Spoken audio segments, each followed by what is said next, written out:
Recording in progress. Okay. It was the life of Sarah, 100 years, 20 years, and 7 years.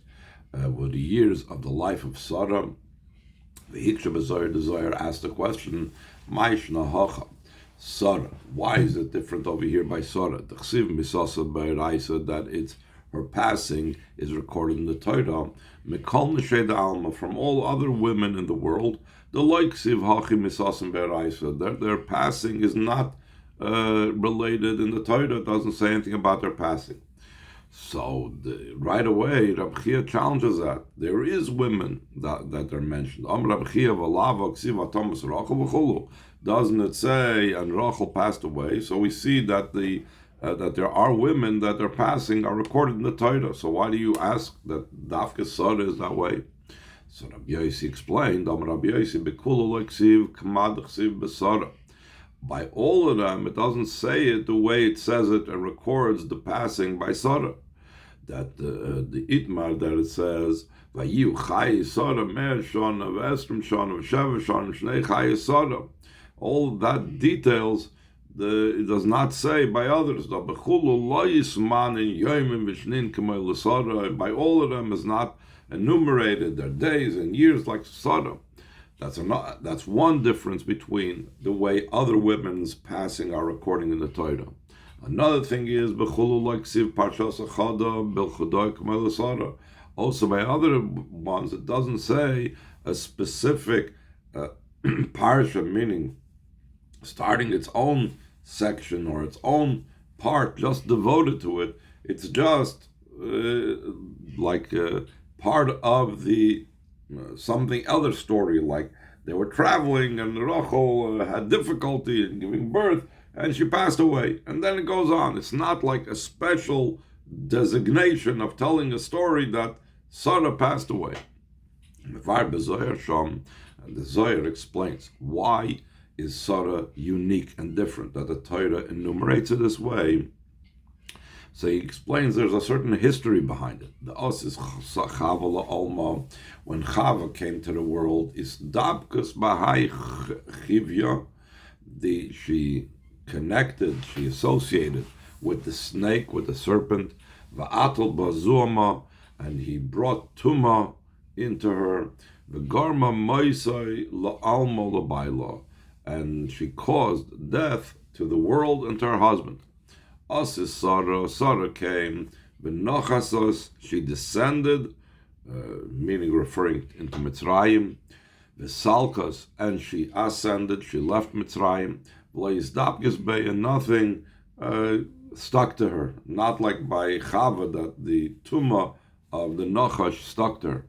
So nothing stuck to her, like it says, Vayal Avram Mitzrayim hu v'ishta v'chol shaloi. Avram arose from Mitzrayim, he and his wife and everything that was with him.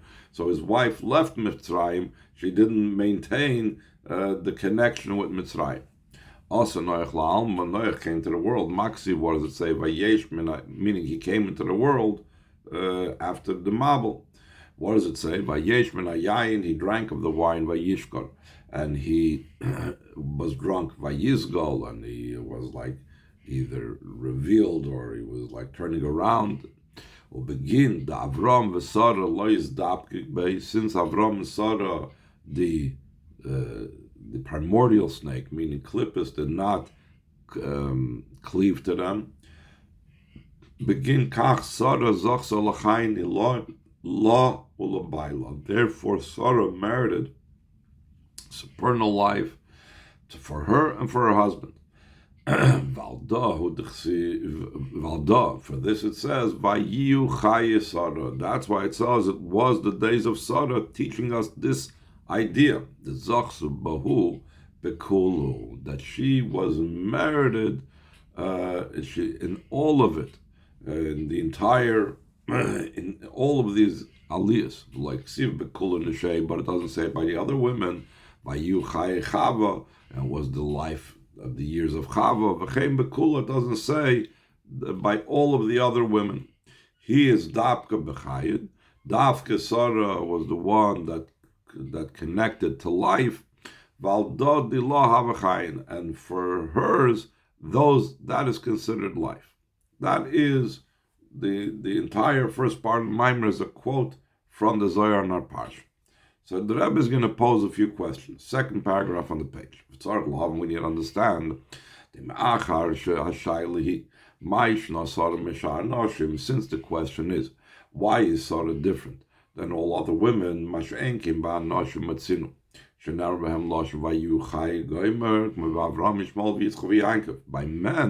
men we find that it's common that we find the years of their life being enumerated, like all the people that he does not say, Avram, Yishmael, Yitzchak, and Yaakov. Sarah, amongst women, is unique.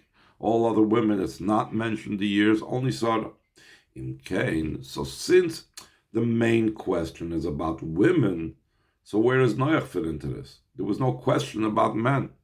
In Cain, Lama Mevid Kanzeh, Shenoach Kilkul V'cholu. Why does he bring over here that Noach ruin things, etc.? Noach is not in the equation of what we're talking about over here.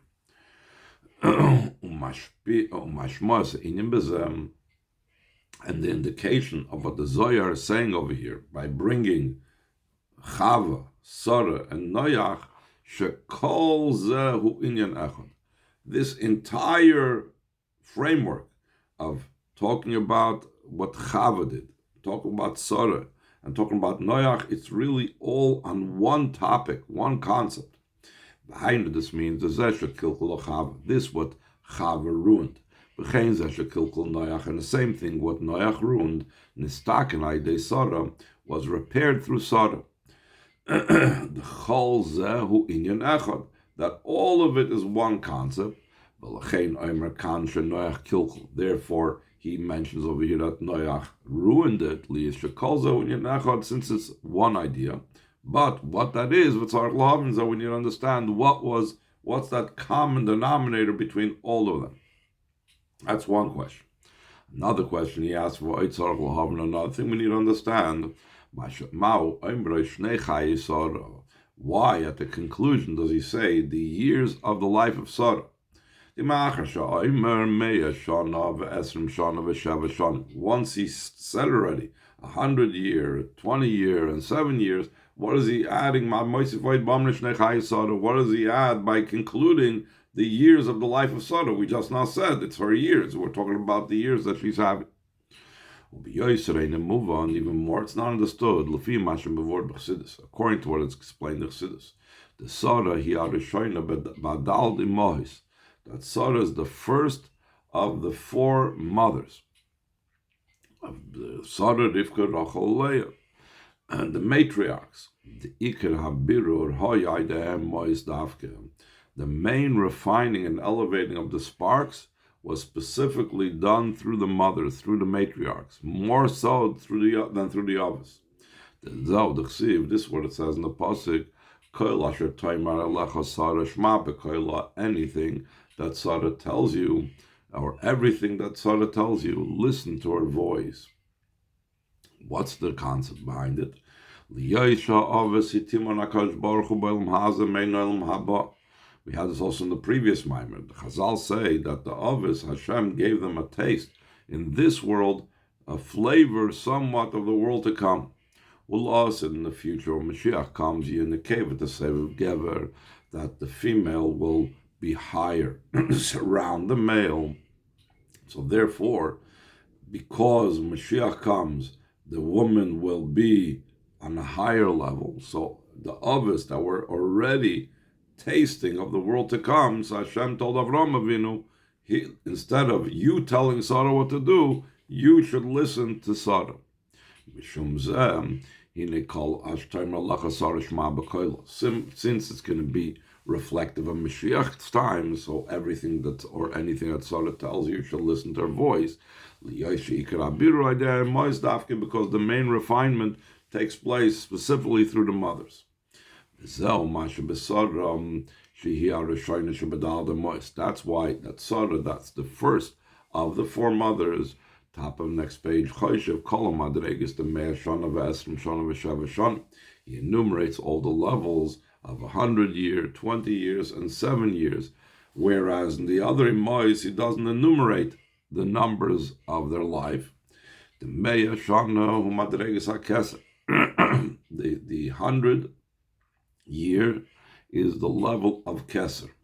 So he's going to go into explaining this in detail. Why does 100 have to do with Keser?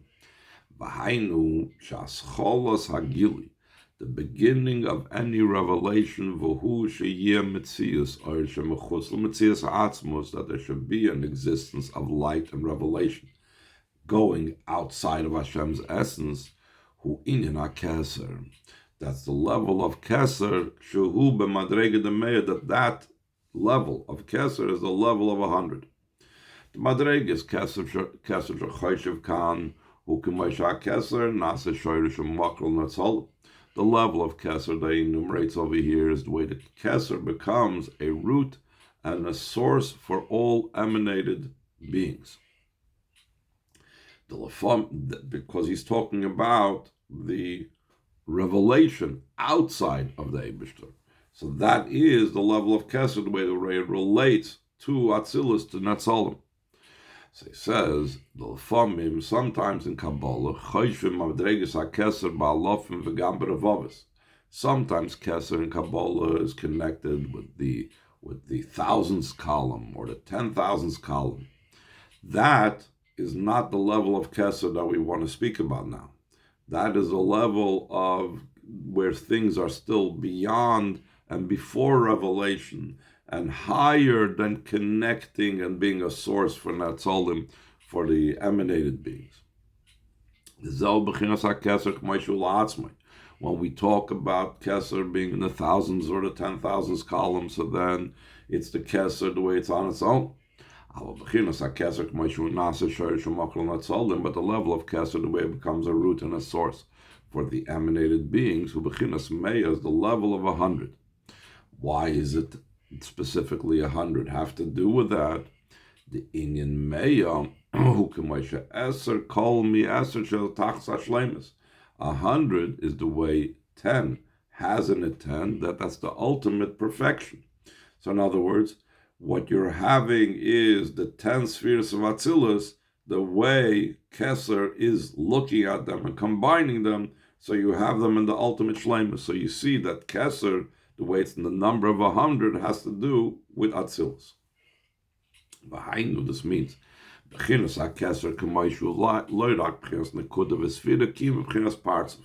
of Keser, the way it's not just in the level of a point, and not just in the level of a sphira, but rather in the level of a partzuf. In Chassidus it explains, Nekuda is when you have just that sphira alone. Like in Toyu, it was only Nekudas, it was only Chesed, it was only Gvura, only Malchus, only Yisoid, only Chochmah. There was no Hiskalus whatsoever. That's Nekuda, just a point. Each one was a whole bunch of points. Sphira is the way there's already the way they intermingle and they join with each other. But Partzuf is where it's fully formed. It's like, sometimes it's like an idea of being three-dimensional. The point is that Keser, the way it's a fully formed combination of the spheres, that's what the number 100 indicates, the perfection, the completion of it. Now, the Rebbe adds, but it says, the famous thing, it says, Meya Shana, in the singular. It's still in all, even though it's 10 times 10 and it's the full completion of 100, he still says Shana in the singular. Why is that said in the singular? So he says as follows.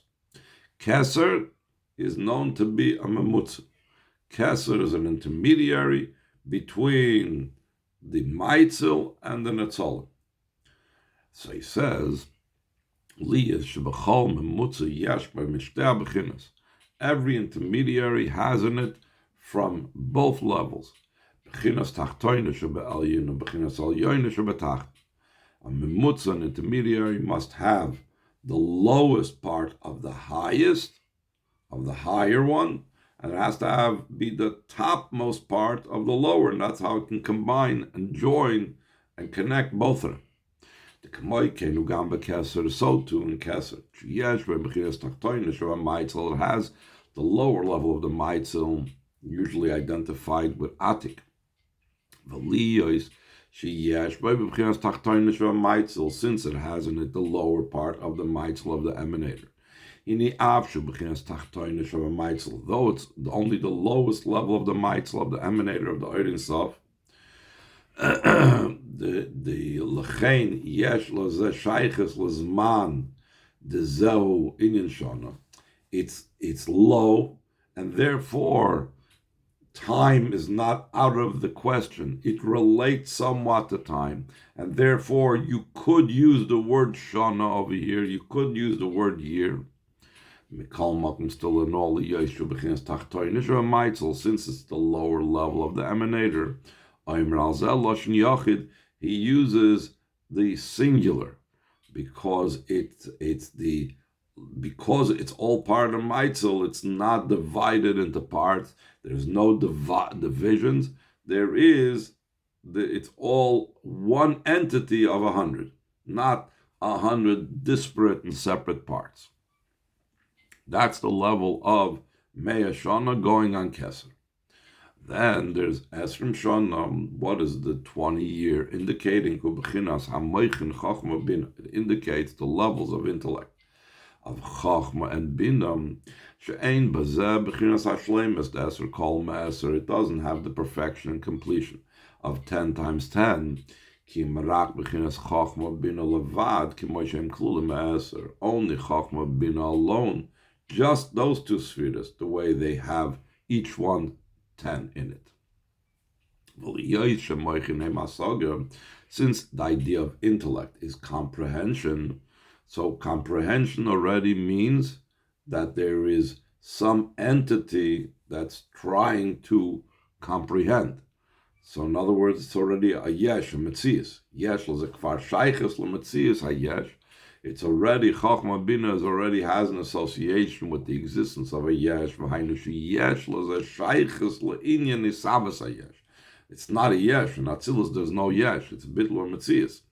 But it already has a certain connection to yesh coming about, because you're dealing with hasagi, you're dealing with comprehension. Mikal Makim, still in all, he again, Shana Lashon Yachid. He says again, Shana in the singular. Because only Hashem himself, the only one, he is the Yechidah Shaloilam, has the capability to bring into being this from the ayin into the yesh.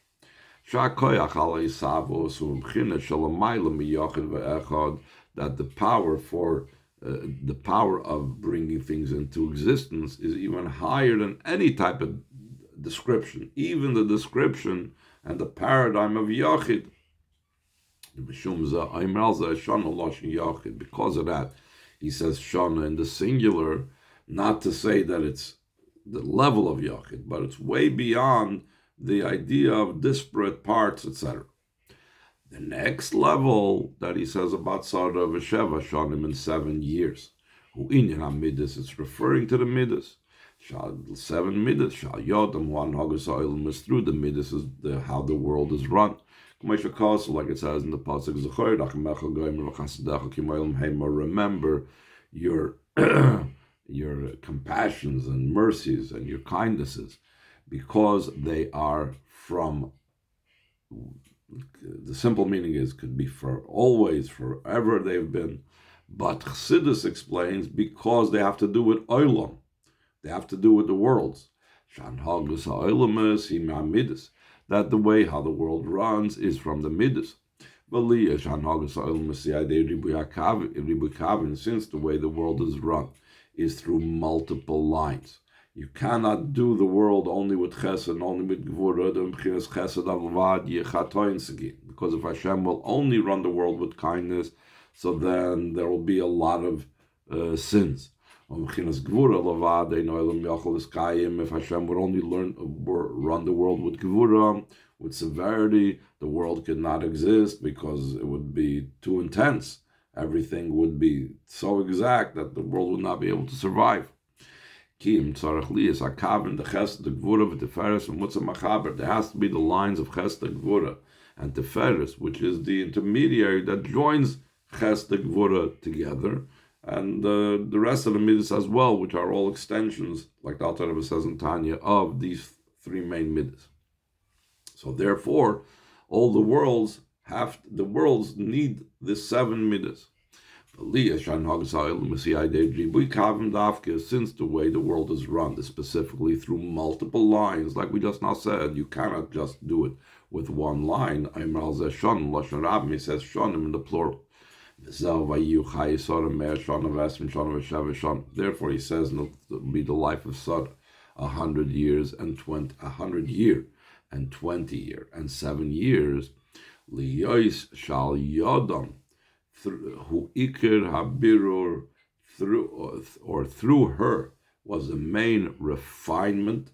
Upala hamshacha b'chol hamadreges.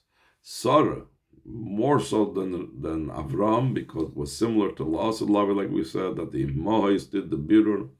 She made the main refinement, and she drew down in all the levels, in Keser, which is 100, in Chachma Bina, which is 20, and in the Midas, which is 7, she pulled down all the Hamshachas into those levels. And because of that, not only did she affect all the levels above, through that she affected that by herself, that she should have all the levels. That's what it says it will be the life of Sodom, or that they, after that this was the life of Sodom, saying that she did all these hamshachas. So the Rebbe says, based on this, our question becomes more difficult. The last question that we asked, why does it say at the end, Shnei Chayei Sodom? According to this, it's even more difficult. Why does he say again at the end the years of the life of Sarah? Since he enumerates all the levels. 100 years, the level of Keser. And 20 years, the level of intellect. That through the level of intellect, we said before, is the beginning of how the yesh comes into being. And 7 years is the midas that through them, once you have the yesh, so now the world's coming to being. What does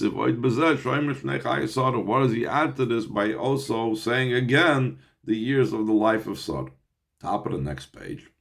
To be able to understand this, the Rebbe goes off on a completely new topic. We have to understand Mashukos, where it says, they should serve Hashem with joy. That avoid has to be out of joy. The simcha avoida, that joy is one of the primary core parts of our service. Like it says in the pasuk,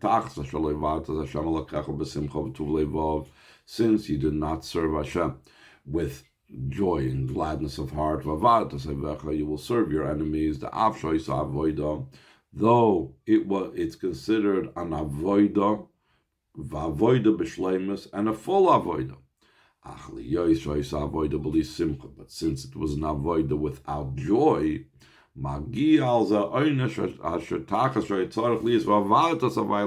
instead of what it had to be that you will serve Hashem your God, you will serve your enemy. In other words, it doesn't, the Rebbe is medayik, it doesn't say that you did not serve Hashem. It says you did not serve Hashem with joy and gladness of heart. The simple meaning of the pasuk is that even when you were in a time of joy, you didn't serve Hashem. But the Taich, according to Pnimis HaTorah and even other Mefarshim, that say that you served Hashem, but you didn't serve Him out of joy, that's why you serve your enemy. The Chura Yukshem, seemingly, Yukshem B'Yosef, this is very difficult. Since he did serve Hashem, El Shai Chaser in Simcha was lacking joy. The